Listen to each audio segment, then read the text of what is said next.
BRS working president మాజీ మంత్రి కేటీఆర్ ఢిల్లీ పర్యటనకు సిద్ధమయ్యారు. ఇవాళ సాయంత్రం దాదాపుగా 20 మంది పార్టీ ఎమ్మెల్యేలతో ఢిల్లీ వెళ్లనున్నారు. రేపు ఎమ్మెల్సీ కవిత బెయిల్ పిటిషన్ పై సుప్రీంకోర్టులో విచారణ ఉండడంతో ఢిల్లీ పర్యటనకు సిద్ధమైనట్లుగా సమాచారం. కాగా సిబిఐ, ఈడీ కేసుల్లో తనకు బెయిల్ ఇవ్వాలని కోరుతూ కవిత ఢిల్లీ హైకోర్టును ఆశ్రయించారు. జూలై 1న బెయిల్ ఇచ్చేందుకు కోర్టు నిరాకరించింది. దీన్ని సవాల్ చేస్తూ కవిత సుప్రీంకోర్టును ఆశ్రయించారు. పిటిషన్పై విచారణ చేపట్టిన సుప్రీంకోర్టు ఆగస్టు 27వ తేదీకి వాయిదా వేసింది.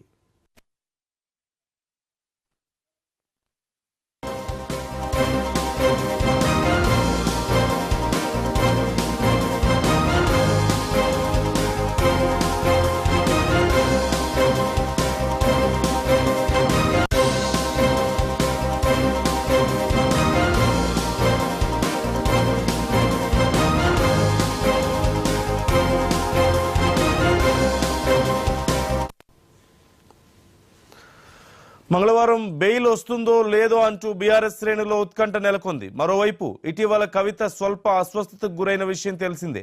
ఆమెకు ఢిల్లీ ఎయిమ్స్ లో వైద్య పరీక్షలు నిర్వహించారు. ప్రస్తుతం వైద్యులు సూచించినట్లుగా ఇంటి నుంచే మెడిసిన్ అందిస్తున్నారు జైలు అధికారులు.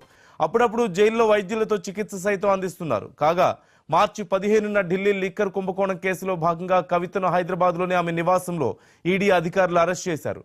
గత 5 నెలలుగా ఆమె తిహార్ జైల్లోనే ఉన్నారు.